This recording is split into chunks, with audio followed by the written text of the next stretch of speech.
Hi guys! Welcome back to another vlog. For today's video is magta-Taiwan haul tayo! Yung iba dito guys, actually most of the items na nabili namin, like yung mga nougat, is kay stall number 44 namin nabili sa Yelyu Geopark.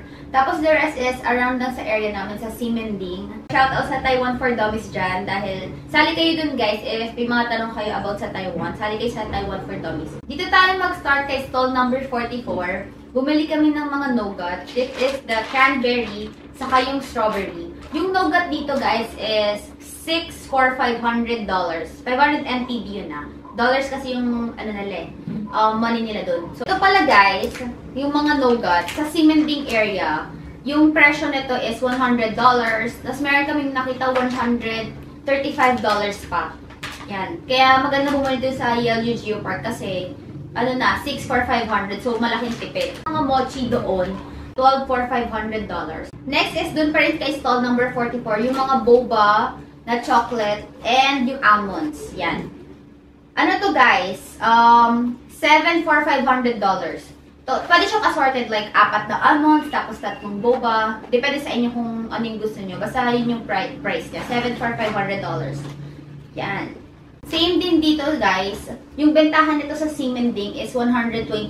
So kung pupunta kayo sa Yelyu, bumili na kayo dun kasi sobrang sulit. Ang laki ng tipid nyo. Kaysa sa Ximending pa kayo pumunta, 120 yung bentahan. May nakita kaming mas mura kaysa sa Yelyu. Parang lumalabas $60 yung presyo niya doon. Malapit siya sa Shinjuku Plaza. Malapit dun sa Milky Donut.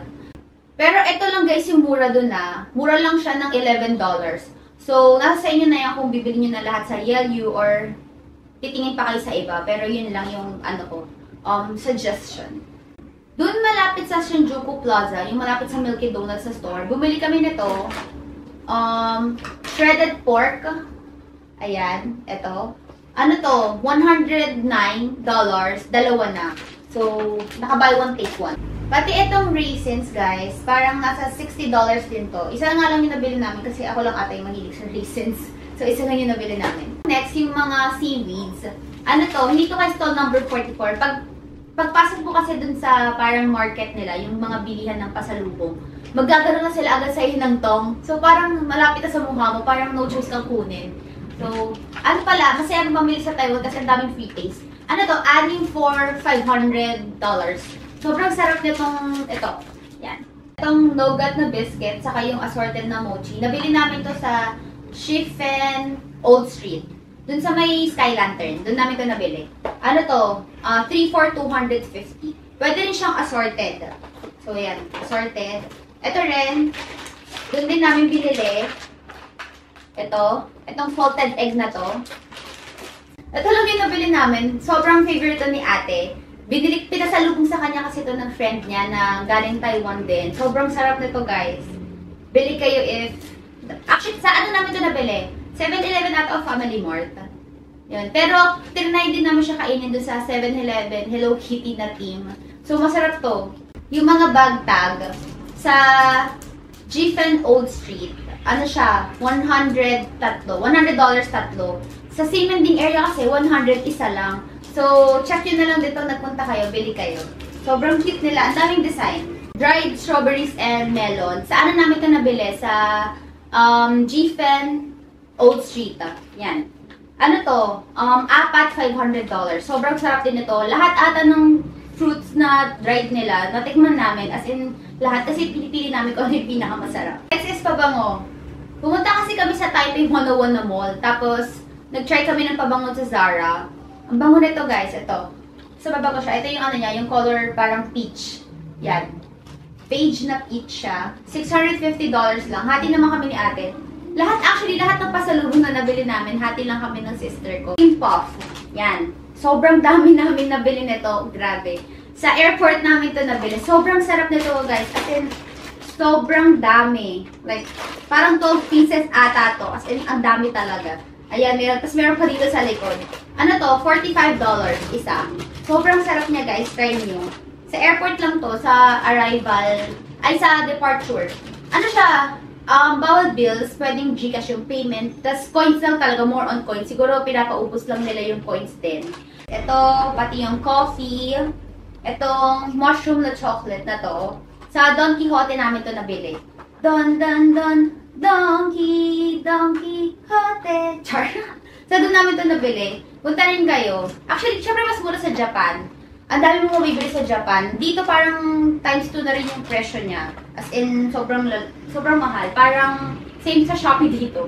Pag nabili ka sa Japan, sobrang mura. So, if gusto nyo tignan din yung Japan haul ko, check nyo na lang din sa profile ko dito sa YouTube kasi meron din ako niyan. Bumili kami sa 50% store sa Simending. Sobrang ganda ng mga damit doon, lalo na yung mga pambabae ng panglalaki. This one, ito, pasalubong namin to for mama.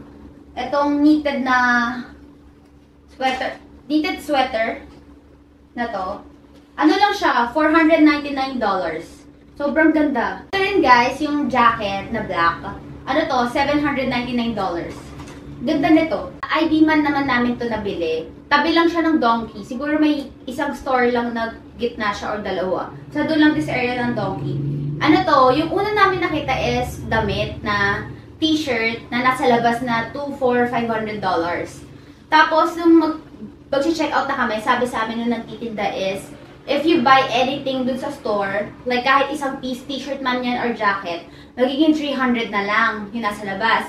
Tapos sabi niya, if you buy 2 naman dun sa loob ng store, magiging free na lang yung nasa labas. So kami naman, nagpabudol naman kami. So bumili kami ng sweatshirt sa loob. Simpsons to. Ang cute ng design niya sa likod, guys, tinan nyo.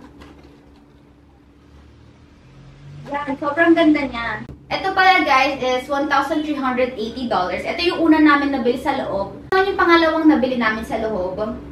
Yan. $890 to. Yan. Sobrang ganda ng tela nila guys. As in, ang ganda ng style ng mga damit doon. Kaso panlalaki lang siya eh. Tapos ito naman yung nabili namin sa labas. Ito, naging free na lang tong dalawang t-shirt. Ito.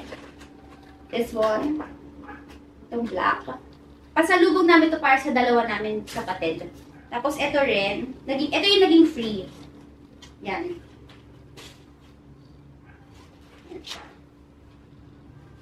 Tapos, dahil nga bumili kami ng dalawang t-shirt sa loob, ito naman, naging $300 na lang siya for 2. $300 for 2. So, ito siya. Si Super Mario. Saka ito.